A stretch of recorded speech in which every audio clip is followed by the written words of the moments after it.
वक्ता कैसा हो? सूत जी कहते हैं विरक्त हो, वैष्णव हो, ब्राह्मण हो।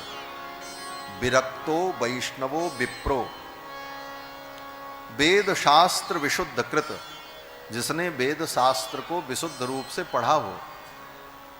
दृष्टांत कुशलो धीरा, अनेक दृष्टांत देकर के तत्व को समझाने की क्षमता हो। ऐसे वक्ता के द्वारा भागवत जी की कथा श्रवण करना चाहिए। अब आजकल तो स्त्रियां भी व्यासपीठ पर बैठ करके भागवत बांच रही, जबकि शास्त्र की ऐसी मर्यादा नहीं है। कौन देवी कौन देवी, सभी देवी आदरणीय हैं, परंतु शास्त्र के विरुद्ध आचरण करने पर विपरीत फल होता है। व्यासपीठ पर कोई स्त्री बैठकर भागवत की कथा बांचे, ये मर्यादा नहीं है, ये धर्म नहीं है, ये शास्त्र की आज्ञा नहीं।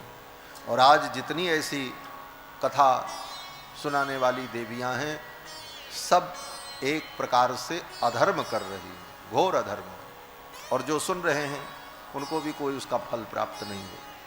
शास्त्र की विधि नहीं, शास्त्र की तो यही विधि है जो वेदव्यास जी कहते हैं, विरक्त हो, वैष्णव हो, ब्राह्मण हो, पुरुष हो, वेदज्ञ हो, उसके द्वारा कथा श्रवण करना चाहिए। और इतिहास में भी भागवत के जितने वक्ता हुए वो सब पुरुष ही थे। देवर्षि नारद, सुखदेव, वेदव्यास, सूत जी, गोकर्ण जी, मैत्रेय जी, ये सब महापुरुष।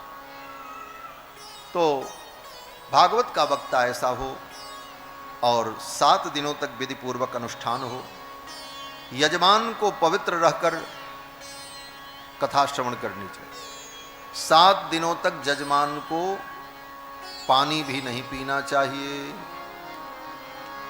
हमारे जजमान जी घबरा गए होंगे कि स्वामी जी क्या नियम बता दिए, अरे राम राम। 7 दिनों तक जजमान को पानी भी नहीं पीना चाहिए। बोले तो क्या पीना चाहिए? बोले कथा पीना चाहिए। पिबत भागवतम रसमालयम, इस भागवत रस को पीना चाहिए।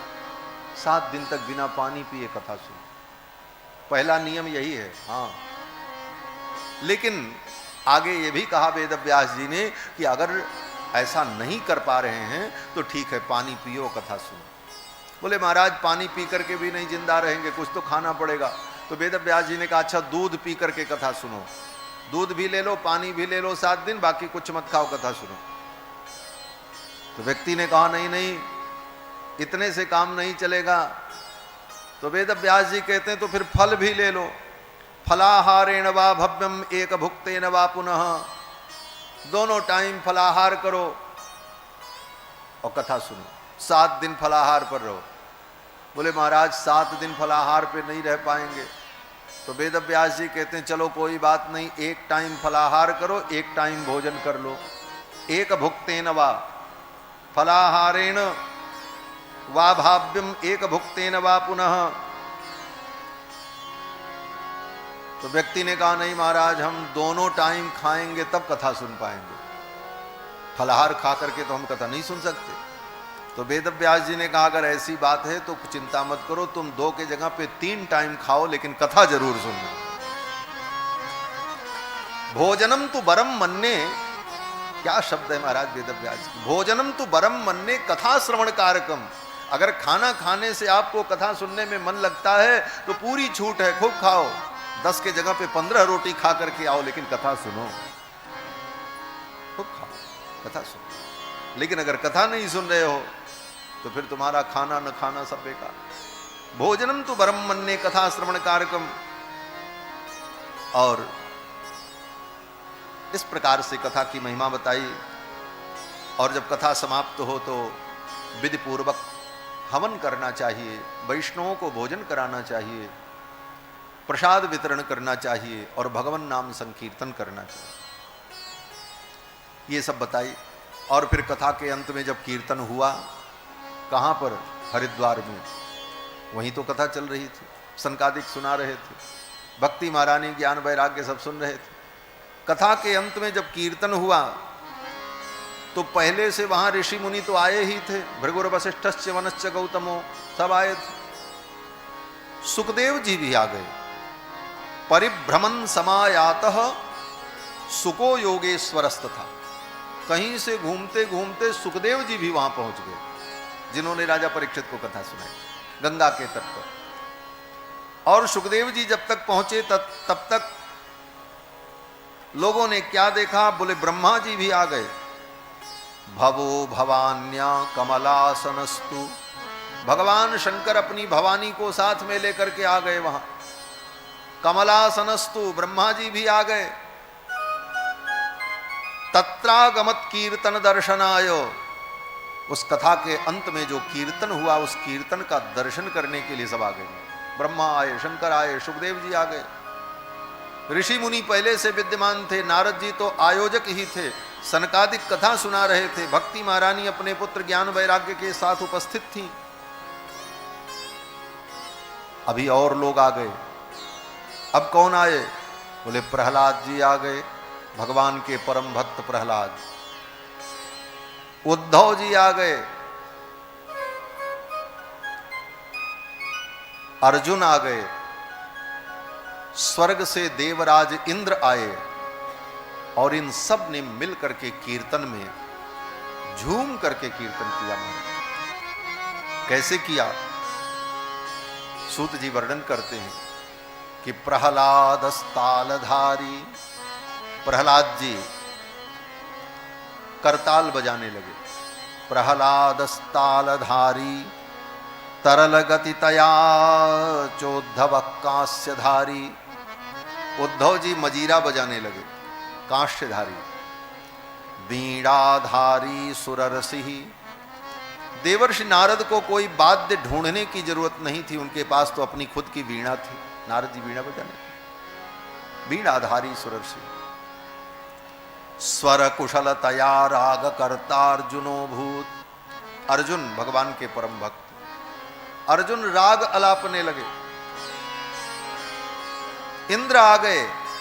इंद्र अपने हाथ में मृदंग लिए हुए थे, वो अपने मृदंग को बजाने लगे। इंद्रो वादीन मृदंगम जय जय सुकरा कीर्तने ते कुमाराह, देवराज इंद्र अपने मृदंग पर थाप देने लगे, मृदंग बजने लगी। सनकादिक जय जयकार करने लगे।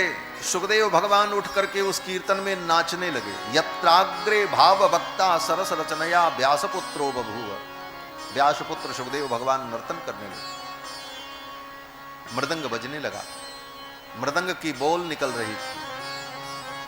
धिक्ताम धिक्ताम धिक्ताम धिगेताम। किसी भक्त ने कहा इसका अर्थ क्या हुआ? बोले इसका अर्थ यही हुआ कि वो मरा हुआ चमड़ा, मृदंग में लगा हुआ जो चमड़ा है वो मरे हुए पशु का चमड़ा है, वो मरा हुआ चमड़ा बोल रहा है। क्या बोल रहा है? बोले वो चमड़ा मरा हुआ कहता है कि कृष्ण के चरणों में अगर तुम्हारी भक्ति नहीं है तो तुमको धिक्कार है, धिक्कार है, धिक्कार है।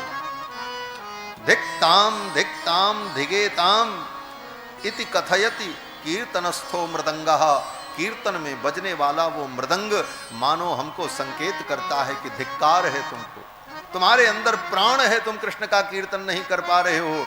मैं तो मर चुका हूं फिर भी कृष्ण के कीर्तन में सम्मिलित हो रहा हूं।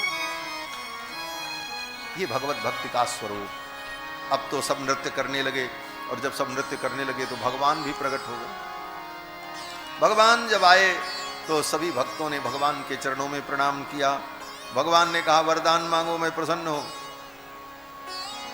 भक्तों ने कहा यही वरदान दे दो, जैसे आज आपने हम भक्तों पर कृपा की ऐसे सदा भक्तों पर आपकी करुणा बरसती रहे, यही कृपा करना। यही वरदान भक्तों ने मांगा।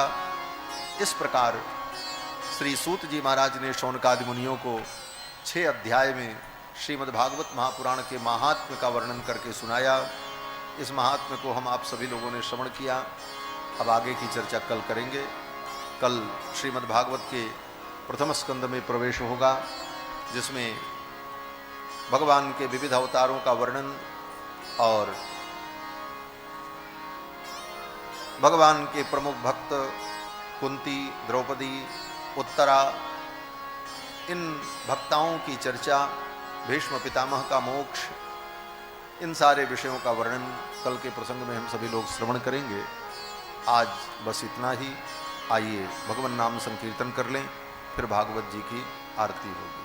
बोलो श्री सीतारामचंद्र भगवान की जय, श्री राधा कृष्ण भगवान की जय, श्री सुखदेव भगवान की जय, श्री वेदव्यास भगवान की जय, सत्य सनातन धर्म की जय। जय जय श्री राधे।